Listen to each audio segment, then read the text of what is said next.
Hey everybody, JD here with Gabriel Varga, and he is a professional fighter, and he's getting ready to do karate combat. Yeah, that's the next one. That's your next one. And I have watched this man train all weekend. He seems like he gets better the more we go, and so it's kind of crazy because I got to spar him a little bit, and he beat me up a little bit, and then I watched him do the pad work, and again, it seemed like he got better and more efficient as we were going. So the question I have for everybody, or for myself, and then hopefully share with everybody, is what is your way to deal with, one, burnout? Like I know you said you have a fight camp that just started, 10 weeks or something like that. Yes. And so how do you not get burned out with your fight camp, but also how do you not get burned out in general? Because you've been fighting for a long time. You said you started at karate like at 6 or something? I started karate at 6. I had my first ring fight, like actual ring fight, at about 20. Okay. But in between all that, I was doing karate tournaments, light contact, full contact. I did amateur for 5 years, and then now I've been a professional since 2009. Okay. I don't even know how many fights now, but a decent amount of fights. You say like 46 professional fights? I think That includes my amateur record. So Okay. I think it's 46, and then I had 15 amateur fights Okay. as well. So that's all of it. Got it.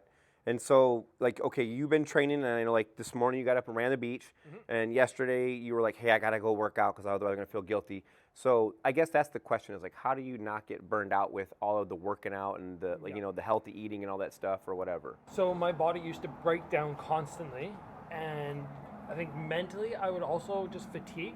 And the mistake I was making was I was going, this is year round. This is all the time for me. I'm going to train full time.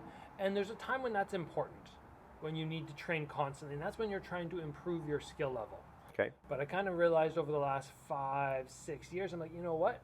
I think my skill level is close to maxed out at this point. Okay. Like I have the 6 world titles. I'm not getting 10% better.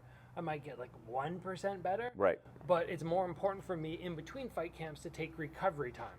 Now I'm not talking about recovery time like we're going to sit at home and on the couch and eat potato chips and do nothing. Pizza and potato chips? Yeah. That's not it? I'm just saying that, okay, instead of training 4 hours a day, I'm going to train 2. Okay. And instead of doing, 2 hours of striking a day, I'm maybe going to do half an hour, and the intensity is going to be 60%. So I'm still maintaining my technique, but I'm not going to destroy my body in the process. So year round, you're just trying to maintain your level, and then you spike for the 10 weeks to like, okay, we're going to get hot and heavy. Boom. Yeah, and that's why I have a long training camp, because a lot of people might go, wow, 10 weeks, that's really long. But I need the first 4 weeks to sharpen up. Got it. Just basically getting that rust off, getting my body back in condition. And you don't go from 0 to 100. I kind of like, first week 50%, second week 60%, third week 70%. Then when you start getting up to it's time to ramp up and you get 80-90%, I only have to maintain that at that point for 5 or 6 weeks. Now, yesterday we were driving, and you had mentioned like your diet, and so on average you eat pretty clean year round. Yes. But then you like hone it even in a little bit more during your fight camp. So like you said, your guilty pleasure was like some kind of gummy. You're like, I eat 15 of these gummies and I'm done. And I think where other people are like, well, yeah, I eat pizza and chips and beer and whatever. And then, 10 weeks. Okay, let's get clean for 10 weeks and then go back to pizza, beer, and The up downs, I think, kill you. Like, okay, I'm going to get in good shape, and then I'm going to go down. And there's this wave of healthy and unhealthy, and I think it's very difficult on the body as opposed to just maintaining healthy to a certain extent. Like, you don't need to be religious about it where you're like, I'm not going to have anything bad ever. He had a piece of pizza last night for the fights. He did have one. Yeah, and I'm like, maybe in 5 weeks. But you had salad before that and grapes. I had salad and grapes, and I'm just like, you know what? If I have one piece of pizza and it's a little bit of carbs, Yeah. I'll burn it off. But if I go there last night and I ate 5 pieces of pizza, or ate a whole pie, yeah. Yeah, that's what I need to fill up. Then this morning when I went for my run, I'd probably be like, I feel heavy and awful. So it's just basically moderation on anything that's unhealthy. I just make sure I'm being smart and not overdoing it. So did you start all that at one time, or did you kind of taper into that too? Like, did you learn like, okay, I'm going to stop eating this, I'm going to stop eating that? Because you said your wife is a nurse, or? My wife she's a nurse, but now she actually has her own podcast where she teaches, it's called the Rachel Varga podcast. Okay.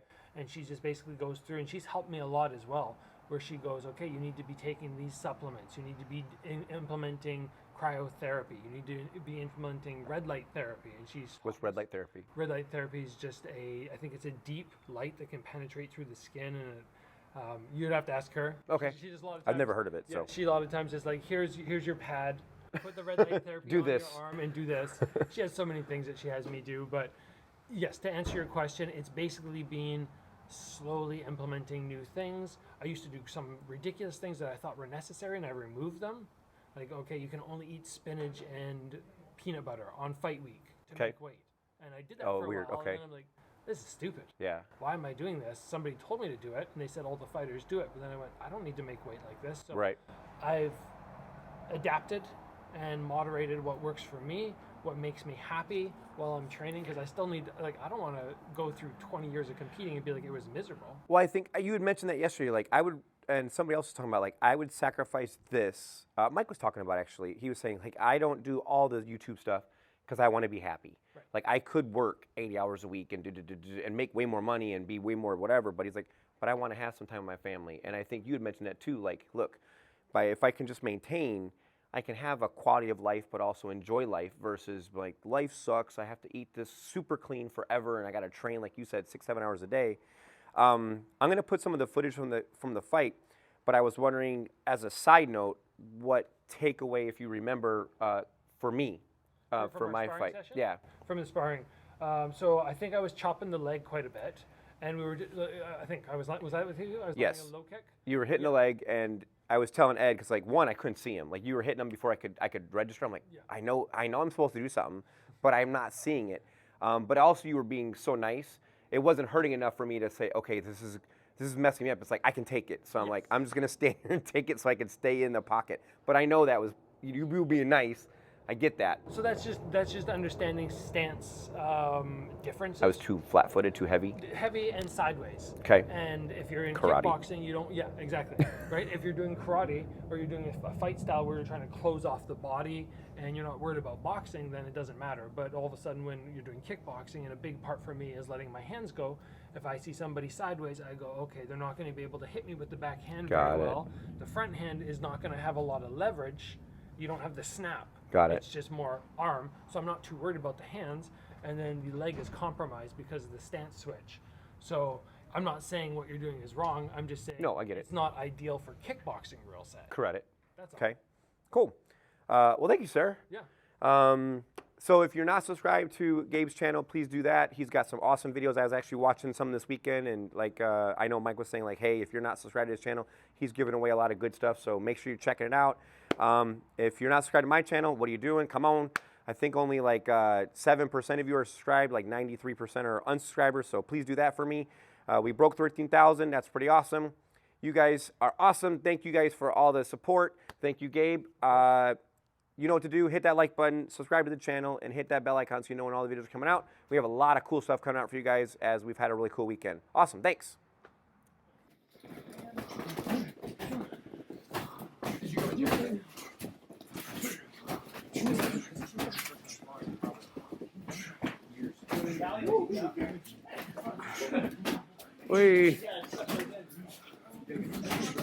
You gotta check some of those, JD.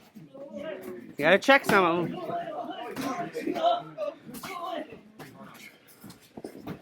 Hey.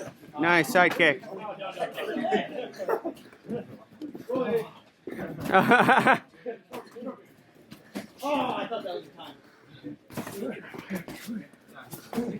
Nice.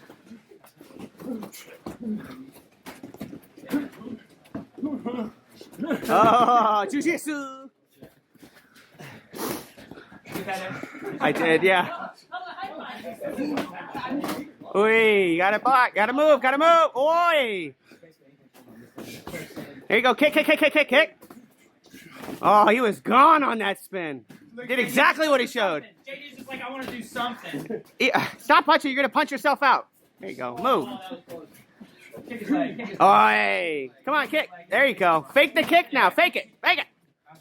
Oh, that's not a fake. Goodbye.